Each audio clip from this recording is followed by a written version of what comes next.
I'm speeding. Speeding. Speeding. 5, 4, 3, 2, 1. The world is changing faster than ever. What used to take decades is now taking years or even months. What you see right now is the illusion that people have had for many decades about the workplace being this secure place to work the rest of your life. For the first time in the history of our nation, our children will not do as well as us. We've seen our friends get laid off. We've been laid off. We've had our pay cut. People are overworked and underpaid. They seem to have less time and less freedom. They live under constant pressure. This is going to be forced. And so even if your employer loves you, they may have to cut you. There's something wrong that on Monday morning, the heart attack rate increases by 35%. Technology is accelerating, job security is declining. It just doesn't seem like the old models of making a living are as reliable as they used to be. Every aspect of our lives, there's a better way out there, but we're still doing it the old way. We live in the greatest country on the planet, and there are a lot of people sitting around complaining and being cynical. Like everyone's whining about this old model, and I'm like, why don't you leave it? Look at all this over here. Look at all this opportunity. Since so much of our lives revolve around our work and the way we make our living, many people are thinking there just has to be a better way.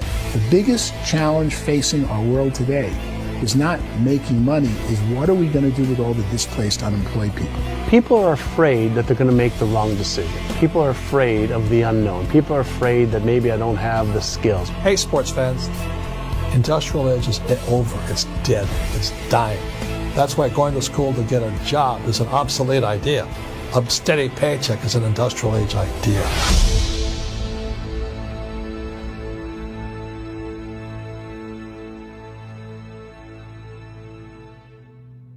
It's the search for answers that has brought us here together today. My name is Eric Worre, and for almost 30 years I've been an entrepreneur, struggling at times, but ultimately succeeding. As a best-selling author, speaker, and business owner, I've spent my entire career helping millions of people around the world to become entrepreneurs. And I believe strongly that there is, in fact, a better way when it comes to how we make a living. The career landscape has changed dramatically, and many are still working in a model that is completely out of date.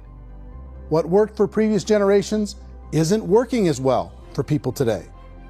In this film, we're going to explore 3 important questions.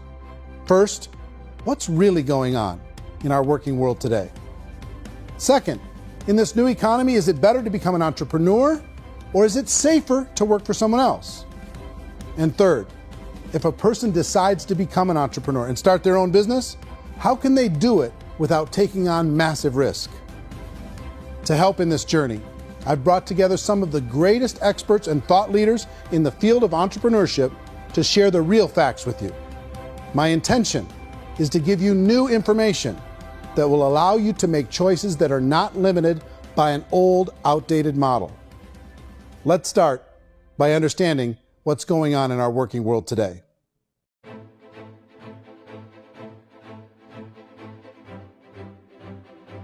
Let's look at unemployment. 30–40% of the people are honestly not working, but would be working.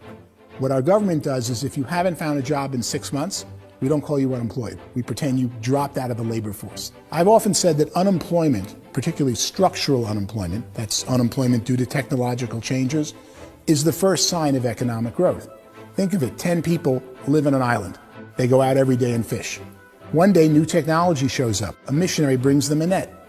Now, using the net, one pilots the boat, one throws the net. 2 fishermen can do all the work 10 used to. That's a 500% increase in productivity, 2 doing the work of 10, in one day. You don't have to learn a lot to learn how to throw a net instead of throw a fishing line. The island's got a big problem, 80% unemployment. But the island still has all the wealth of the fish because the 2 people produce as much fish as 10 did. Now, of course, looking back in history, these changes used to take thousands of years. And during that time, we went into farming and transportation. Some of us became doctors and some teachers and lawyers, and we developed all these new professions and new manufacturing jobs. Today, these changes are occurring literally in one day when a new technological advance occurs, and we don't have the social structures to deal with it or to retrain the unemployed people. So one of the things that I think is interesting as I travel across the country and really travel around the world is the way that we work and the way we get paid for work is changing pretty dramatically. On a global basis, everything is being turned upside down because of the rapidly advancing technologies.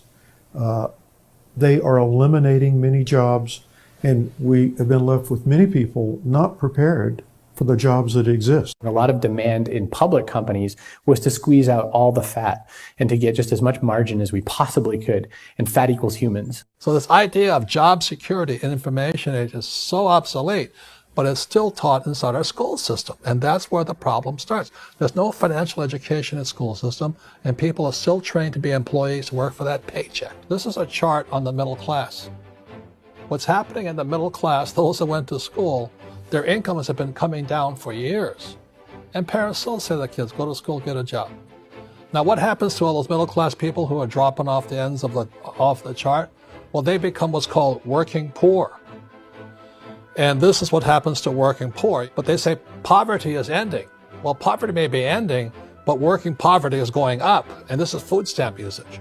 So food stamp usage in America is going through the roof right now because people cannot earn what they call a living wage. Most people have experienced financial pressures that I think are probably greater than they have been in the past. If you're not working for yourself, then it's going to be a pretty hard road for a lot of people. Today, if you're going to control your future, the 40-40 plan is gone, where you can graduate from college and get a job and work for 40 hours a week for 40 years. That day is gone.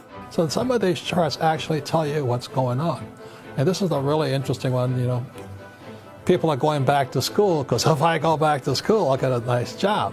But this is what's happening to, it's called Sallie Mae, which is the student loan guys. Student loan is going through the roof. It's now over $1 trillion. And student loan debt is worse than credit card debt. So when people stopped using credit card, the government got people into student loan debt. And the problem with student loan debt is you can never be forgiven. See, with credit card debt, you can declare bankruptcy and all's forgiven. But student loan debt, you can declare bankruptcy, you still owe it. It's the worst of all debt. But this is the next picture. Look at this chart here. This is what's happening to wages of college graduates. It's going down.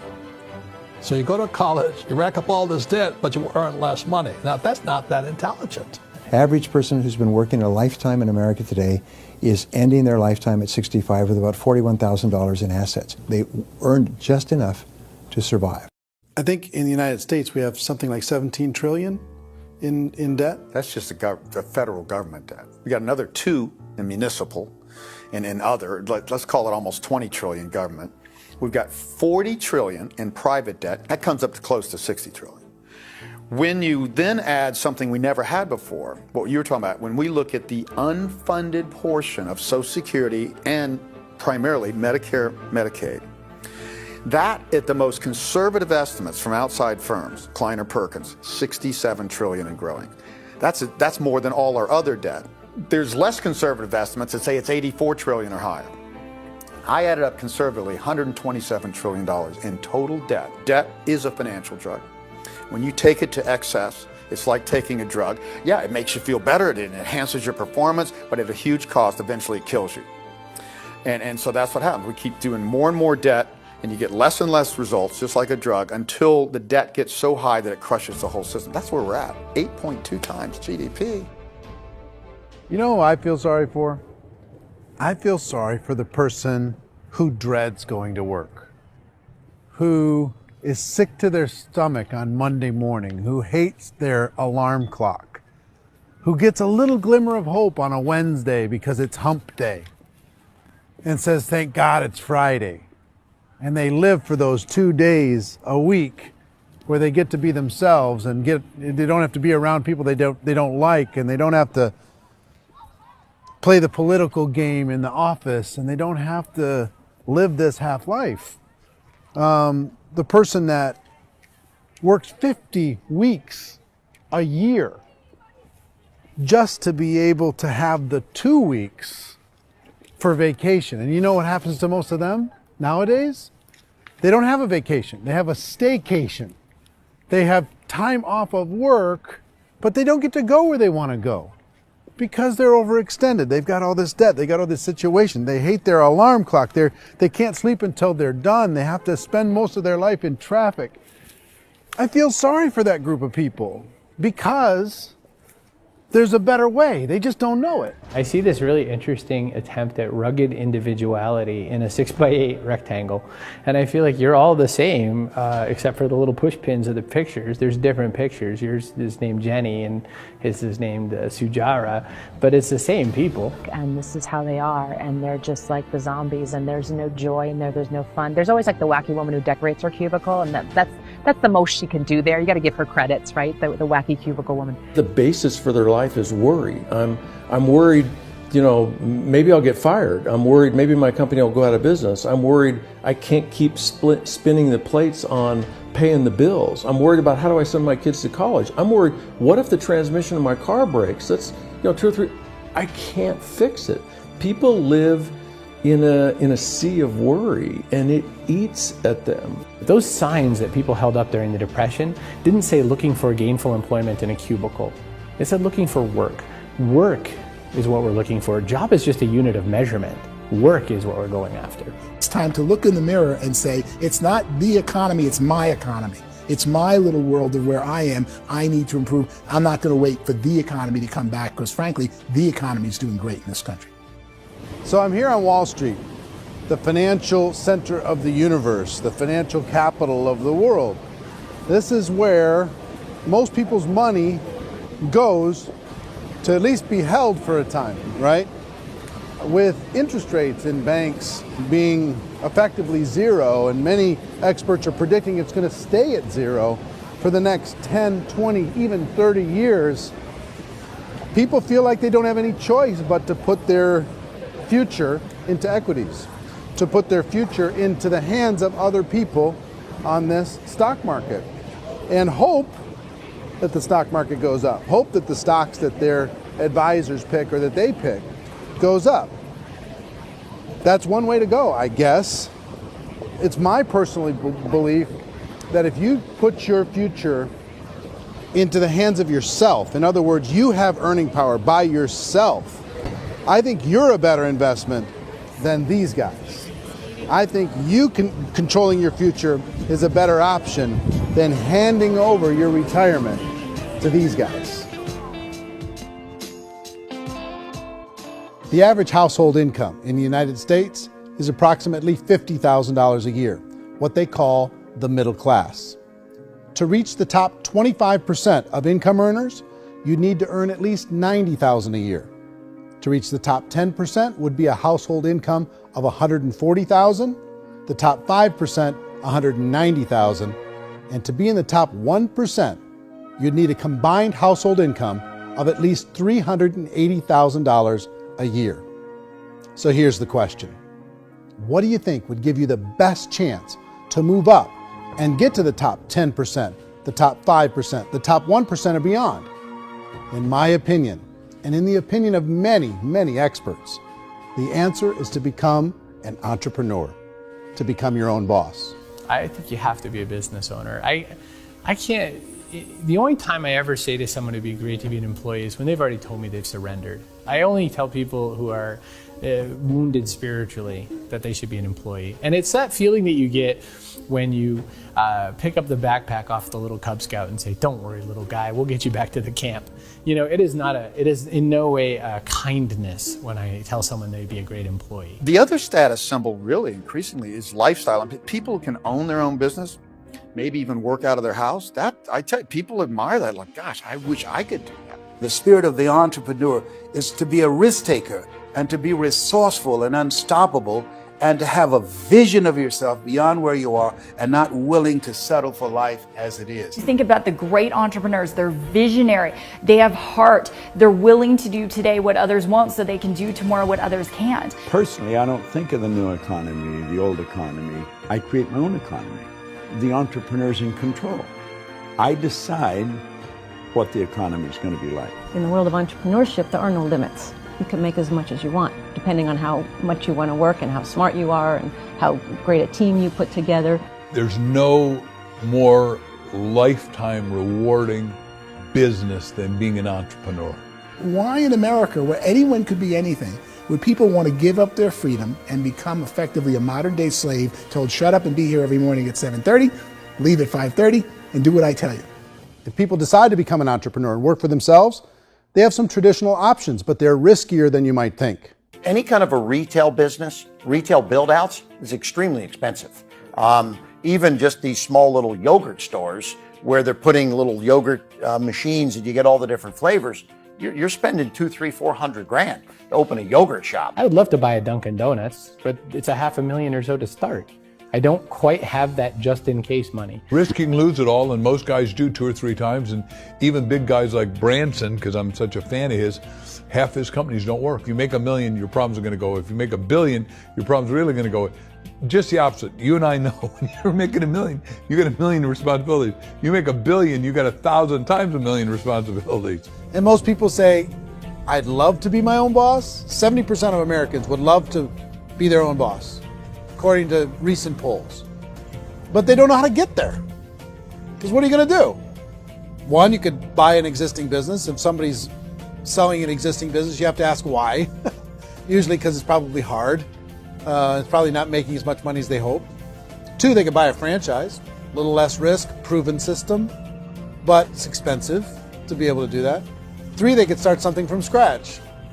And that's where a lot of people feel like, I don't have the chops to do it. I don't have the money. I don't have the product idea. I don't have the expertise. I don't have whatever it's going to take to be able to get there, and I can't risk my family to do it. So 4th, they could become an investor. A lot of people in this town invest to try and figure out a way, but you got to be pretty smart with that game too, right? Venture capitalists, who are the very best and most sophisticated in investing in new breakthrough businesses, make it on 1 out of 11. That means 10 out of 11 are mediocre or fail. Most of them fail. That's the risk there. An angel investor is lucky to get 1 out of 15 or 20. A business is a team sport.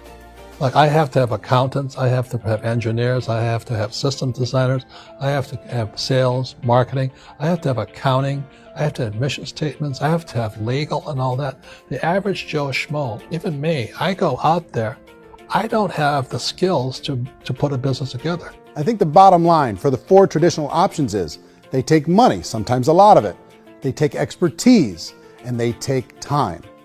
All of that adds up to just too much risk for most people. I bought a business from somebody else and it was a lot of work. And you start wondering, what did I just buy? Because I guess ultimately I own your email list and I just overpaid for it. People that start their own business, they spend a lot of money, they spend a lot of time, a lot of effort to get things started. And the more you invest on the upfront, the harder you typically work at it. I can tell you what the success rate is of a restaurant. What is it? They're crazy enough. About 90% of them fail. About 90%, in how quickly? Year less. Wow. And if we're talking non-franchise, we're talking franchise, Sure. That's totally different. Yeah. But our students aren't getting franchise restaurants. You got to invest big money. Exactly. And with someone like McDonald's, you've had to work with the company for a long period of time, really know the To even have a chance at investing $1 million. have a chance, and it's a slim chance. What if there was a way that you had all the proven aspects, the comfort aspects, and you could still control your own life? What if there was both? In other words, you didn't have to create everything from scratch. You didn't have to be a super leader. All you had to do, what if there was a proven product already? You didn't have to create the product. And there's a proven system already, proven training already. Everything except an employer. That was the only thing that you didn't have. Do you think more people would be open to working for themselves in that environment?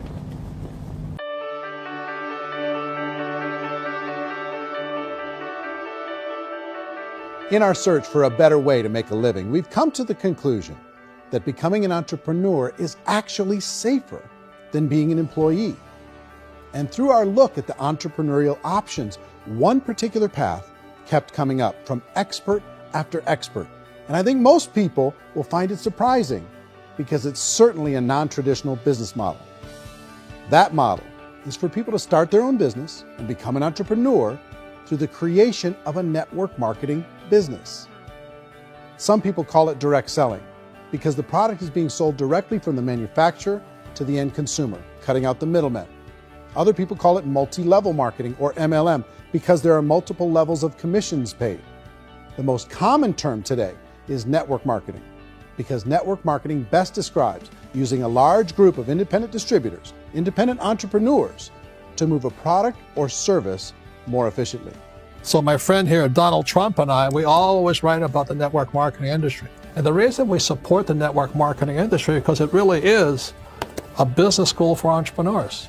Because most people come out of school looking for a paycheck. Oh, that's terrible. I went to network marketing like that.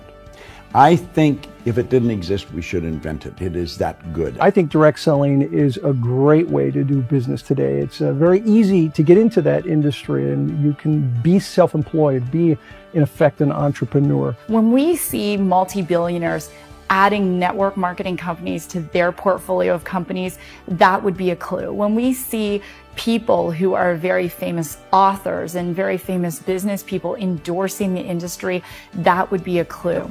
These network marketing companies aren't $50 million companies. They're billions and billions of dollars. They lead the stock market. They're major companies. When we're going to get it?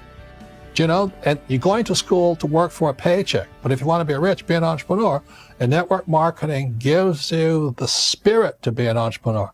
A traditional company will spend up to 50% of their total revenue on marketing. Network marketing companies use a different approach. Instead of having all that extensive marketing expense, they utilize a network of independent distributors to do the marketing for them. Now, why do they do this? First, because word-of-mouth advertising is so much more effective today than traditional media advertising. Second, some products need to be explained or demonstrated, and an independent salesperson can do that more effectively than an ad campaign. Third, it's completely efficient. The company only pays for the marketing of their product if a sale happens and not before. Imagine if Amazon allowed you to become an independent distributor and paid out 40% of its revenue to that distributor group. All you had to do as a distributor was recommend a product, and if a person bought it on Amazon, Amazon would take care of all the logistics, and you'd get paid for bringing the customer. Now imagine you got paid for every purchase that customer made for the rest of their lives. Well, Amazon doesn't offer this option, but network marketing companies do. 85% of all buying decisions in our society are made as a result of word of mouth or reputation. We're recommending things to each other all the time. You know, who's your dentist? Who's your doctor? Who's your lawyer? What detergent, are you using? What legal system are you using? What product are you using? We're talking to each other about the things that we love anyway. When you go into a big box retailer, you're lucky if the clerk looks you in the eye, much less gives you any detailed or accurate information about what you're purchasing. So of course, this personal information, this education coming from a friend, a neighbor, a relative, or even a stranger, but one who has experience with the product is extraordinarily valuable. As a matter of fact, network marketing can educate consumers probably better than any other form of marketing. It certainly can do better than advertising, because advertising usually has a certain hype to it, and you can only get limited information. So, network marketing trumps advertising. If you were a typical sales company and you wanted to sell $1 million a month worth of product, you might go find 100 superstar salespeople. The quota would be $10,000 a month. So network marketing as a distribution system just flips the numbers. So we use 10,000 happy, raving fans of a particular product, and we don't concern ourselves so much with how much product each one of them individually sells. If they sell just $100 or $200 a month, and there's 10,000 of them, you're selling $1 million to $2 million a month worth of product. And that's the best way I can explain how network marketing works. This is the marketing arm of the company. There's not money being wasted on bricks and mortar. There's not money being wasted on inventory that's sitting stagnant somewhere. There's not of employees standing around that don't have customers. These are people that are going to connect with customers. These companies allow people to become independent distributors for extremely low cost and with no minimum time or sales quota. Essentially, they own their own business and can provide as much or as little sales as they choose. In other words, the distributor gets all the benefits of traditional business ownership without the risk. The advantage of network marketing is the ease of entry, the low risk, and the low startup cost, because almost everything else has very high risk. You can get in for a minimal investment. You're buying into a system that's already been proven, products or services that have been proven to work. The keys to network marketing is providing an opportunity for the masses to get involved, providing an opportunity for the average person who doesn't have the resources to start their own business.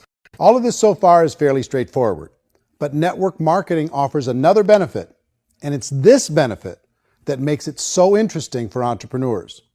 Network marketing allows a distributor to build their own network of other distributors and then compensates them on the sales created by that entire group. Direct selling is, at its base, very simple.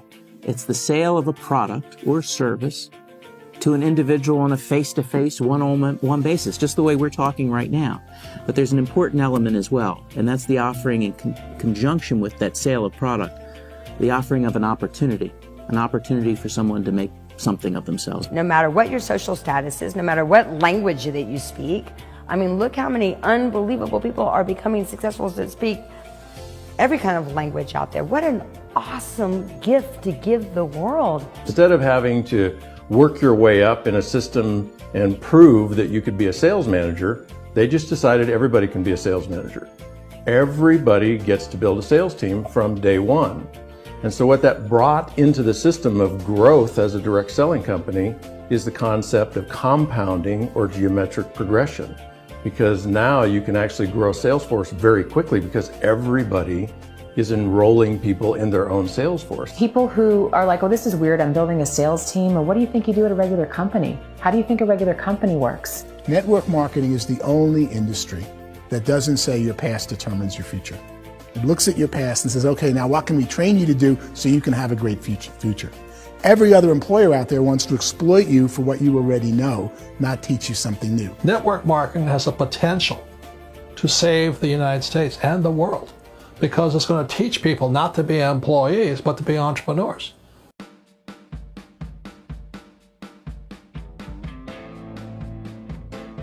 According to the Direct Selling Association, if you add up all the network marketing companies around the world, they combine to do over $178 billion a year in retail sales. To give you an idea of how big that really is, the NFL, the National Football League, does approximately $9 billion a year. The music industry does a little more than $16 billion a year, and the movie industry does about $80 billion a year. Using a conservative average, network marketing companies pay their distributors about 40% of that $178 billion in the form of commissions, which adds up to more than $71 billion a year. That's almost $6 billion a month. It's almost $200 million in commissions every single day. So it's certainly working, and people are making serious money in network marketing. With the growth of the direct selling industry over the last 10, 15, 20 years, we've seen a broader understanding of the channel. We have seen more and more people getting involved in the business, so our penetration in the marketplace has increased, and thus the understanding in the marketplace of who we are has increased. And we've seen non-direct selling companies look at the direct selling model and say, something's going on there. People are making money, companies are being profitable, individuals are being motivated, product is being delivered to market. Maybe we should explore this. Some people think only the people at the top make money. Well, let's take a look at that as well. In the network marketing profession, there are roughly 500 people in the world who earn over $1 million a year. If you round that number up to $2 million a year, that adds up to about $1 billion a year. That takes the $71 billion paid out each year down to $70 billion. So where does the rest of the money go? The vast majority goes to part-time people making anywhere from a few $100s a month to many thousands of dollars a month. It goes to people who choose to make it a full-time career move and earning even more than that. Every day, people are using the money they earn through network marketing to pay off debt, have more fun, and improve the quality of their lives. Everyone I know in network marketing has been doing that since the 50s. They go to work when they want to go to work. They stop working when they want to take time with their children to have a leisurely breakfast and discuss issues and drive them to school. They go back to work when they get home, wherever they're working out of. The biggest thing that I've seen is people that have become much happier in their life. MLM has probably made more millionaires of more people in more countries, and I've spoken to them in 67 countries, than any other single form of business, starting from nothing. If they have a choice between working a job for the next 10 years or working a network marketing business for the next 10 years, the result of working the network marketing business will be better. A lot of people within the industry go on and make this a career and do extremely well at it. Network marketing has been nothing but good for everyone I know that's been involved with it because they did it seriously and they played full out and they've been very successful. It's been a constant barrage of success stories and people showing off stuff that they got as a result of it. How many people are involved? Approximately 16 million Americans and 96 million people around the world are currently participating in network marketing. And in a recent poll, 82% of those people report a good, very good, or excellent experience with network marketing. So people are happy.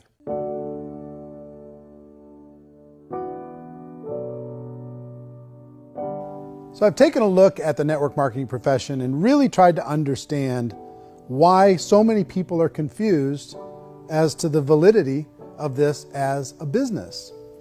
One is this pyramid shape. People get really messed up with this pyramid. Oh, it's one of those pyramid things.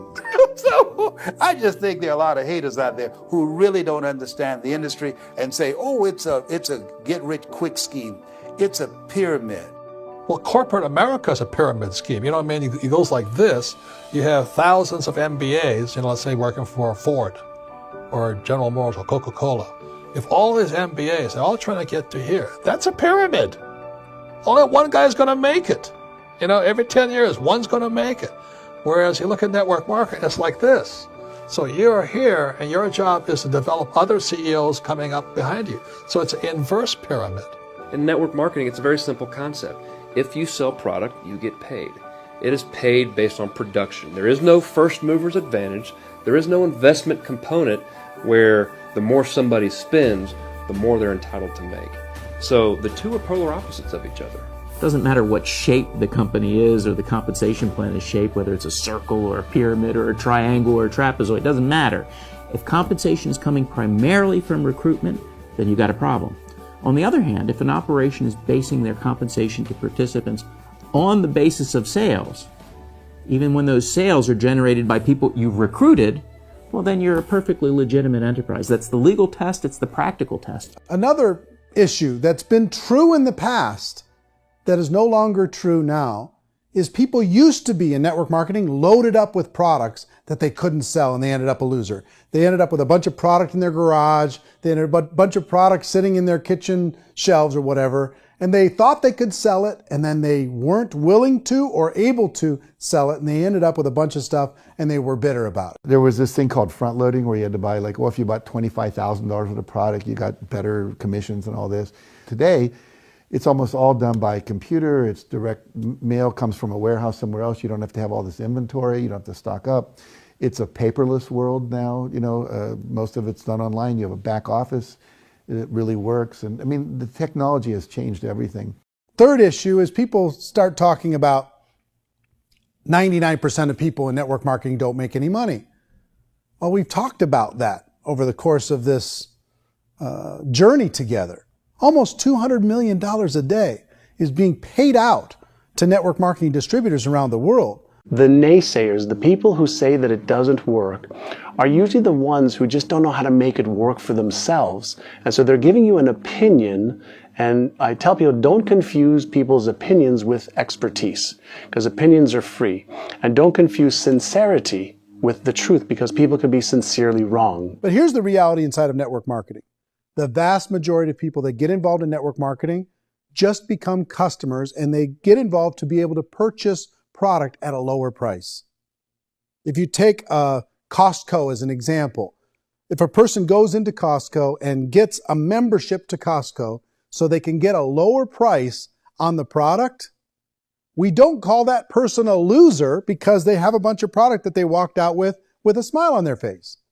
Yet when some people want to take a look at network marketing, they say, well, those people, they're just using the product and they aren't earning an income, so they must be a loser. They're not a loser, they're a happy customer.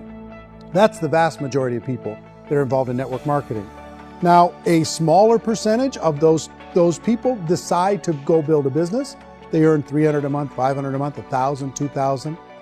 That's the bulk of earnings in network marketing. And then there's the few that really decide to take it serious, really decide to build a large network, really work to make that network very, very productive.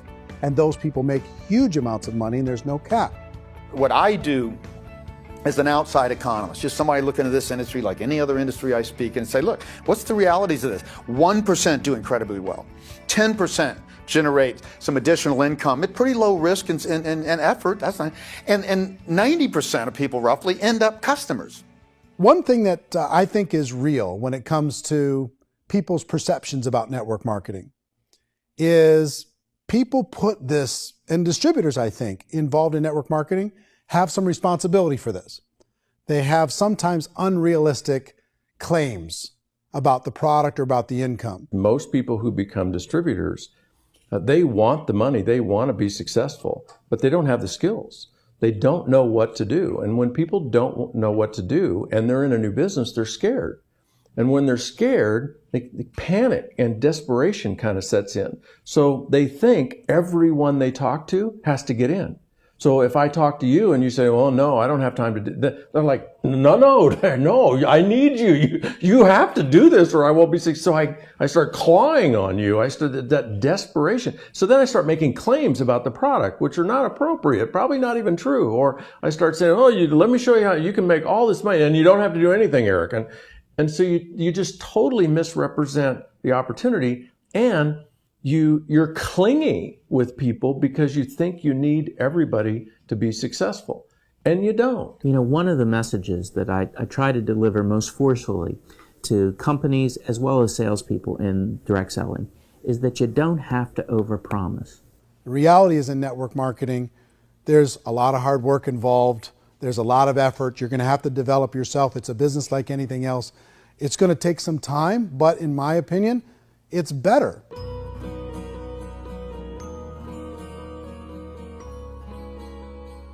It's light years better for people starting today than it was even 5 years ago. I think it's more widely accepted now, and people understand it is a business. It is being an entrepreneur. It is being a business owner. Our belief system is based upon our evaluation of something.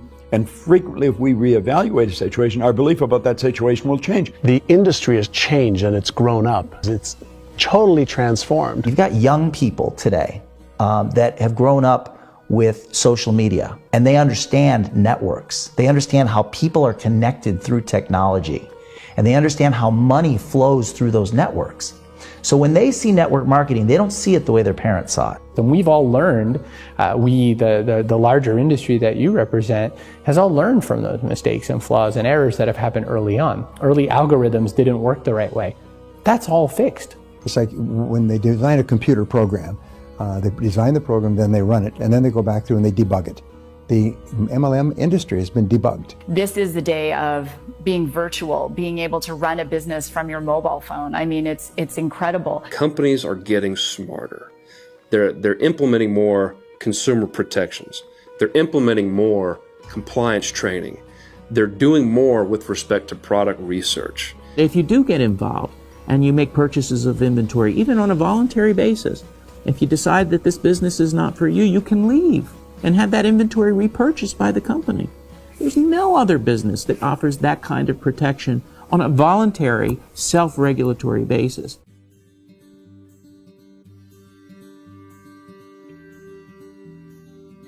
If you decide to look further into a network marketing business in order to generate more cash flow for your family, I would recommend reviewing the following 4 elements. First is the product or service. And on the product or service, I would ask 5 important questions. 1, do you like it? Is it something you would feel comfortable sharing with others? 2, is there a recognized need in the marketplace? It's hard to create a need if one isn't naturally there. 3rd, does the product meet that need? Does it solve a legitimate problem for consumers? And 4th, is it priced to sell? Can it compete in the marketplace? And 5th, is it priced for profit? Is there enough margin for the company and the distributor to be able to generate income for the long term? If you can answer the questions on the product to your satisfaction, the next element to consider is the company itself. Is it well run? Do you believe in the founders or the management team? Do you feel they have what it takes to go all the way? See, it doesn't matter how good the product is if the management can't take care of the company. Good management can change with the times. They can handle adversity. They can make good decisions. Make sure you choose a company that can serve you for a long time. The third element to consider is the compensation plan. And with that, there are 3 important things to look at. First, a brand new person needs to be able to generate some money fairly quickly. It may be an obvious reason, but you can probably imagine the ripple effect of a distributor getting involved and having even a small victory fast. That can only help with the overall success of the organization. Second, a person should be able to develop a moderate part-time income in a reasonable period of time. As they develop their network and as their sales grow, they should be able to enjoy more benefits. And third, for the people who are really serious, for those who decide to really go pro in the network marketing profession, there should be the possibility to make a serious full-time income if they work hard and are committed to developing their skills. If you're comfortable with the product, the company, and the compensation plan, the last thing you should look at is the support that will be made available to you. Does the company have a website? Does it have a solid online reporting tool? Do they have comprehensive training available? Do they host events to help you build your business? If you decide to do this, what kind of a support system can you plug into? Choosing a network marketing company is a personal decision. But evaluating the 4 elements of product, company, compensation plan, and support is a great place to start. Is the company promising that you're going to get rich quick or that you can make a lot of money without a lot of effort? That's a red flag. Is there a product that you really believe in that you think can be sold? Or are you being told by salespeople or the person who's trying to recruit you or by the company itself that don't worry about the product, all you have to do is recruit other people into the business? Red flag, warning sign. If you're hearing that, take a second or even a third look. Get to know the customers, the products, the business, have some success, and see where the opportunities might take you to move up in the organization. You want to find out how concerned are they about my education, my training, and my development? Is there a space for me to grow? Most important question. Learn everything that you can about the product. Make sure it's something that you believe in, and learn everything you can about the industry and work that system. You have to be very passionate about whatever that company is doing. I would get involved. You can always test drive anything, the product, the service, the community, and then lean into it a bit. If it feels good, then lean into it a lot. Behind me is the Lincoln Memorial. And this is a place where Martin Luther King Jr. had his famous "I Have a Dream" speech. And at that speech, he talked about his dream for equality for everyone around the world, and that's a noble dream. But I think more people need to remember what it was like when they were kids and the dream was still alive in them. Before it got beaten out of them by reality, by this paycheck, by these responsibilities, and by having to live for this job to pay the bills. I think people need to remember that, go back to that. Once they know that there's a better way, I think their future is going to be much brighter. They can live a better life.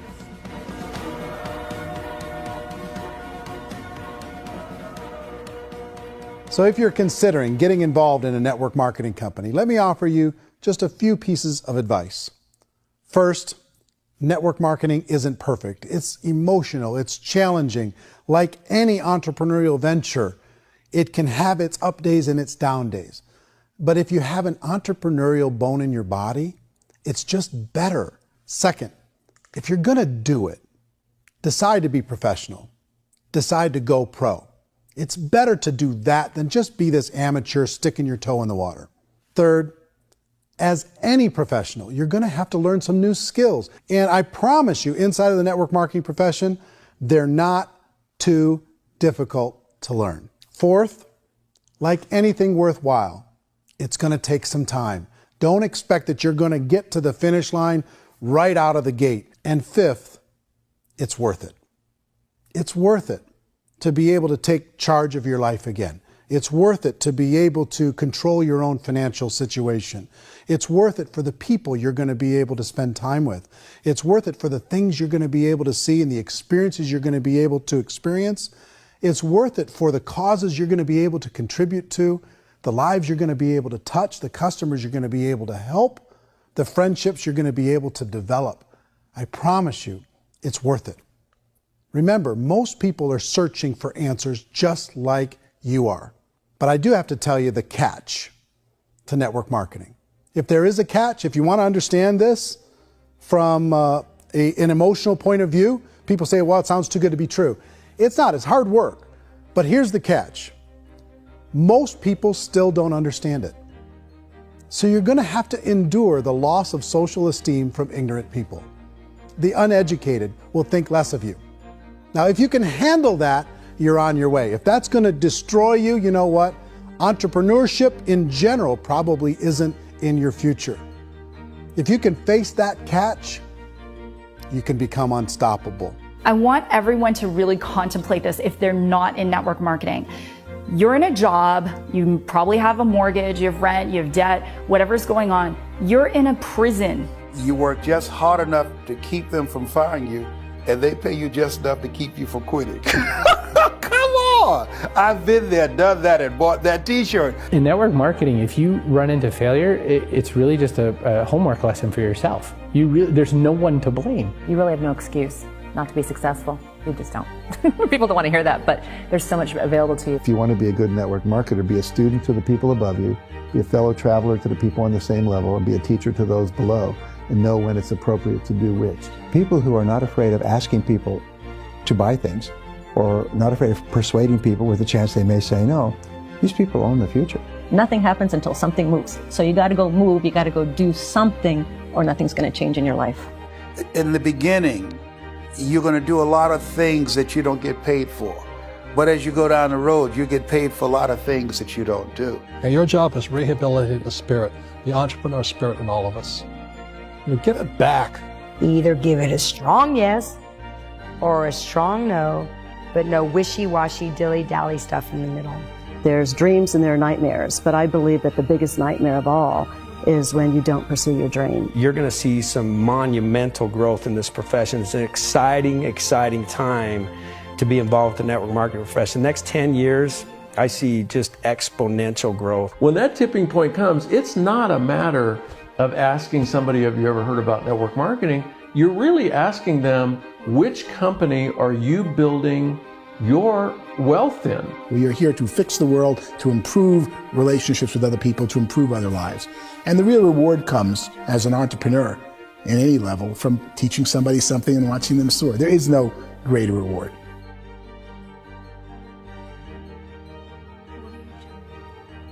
Life's too short to spend it living someone else's dream instead of your own. It's too short to spend it living at a fraction of your potential.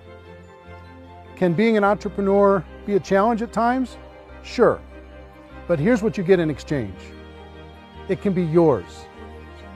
Something that you built, something that you created, something that you made happen. This balloon represents your dream. It represents entrepreneurship. My wish for all of you is that you would reach out and grab it. The choice is up to you.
mention the word scam? Why did you mention the word scam? The only reason it is a scam is because... That's terrible.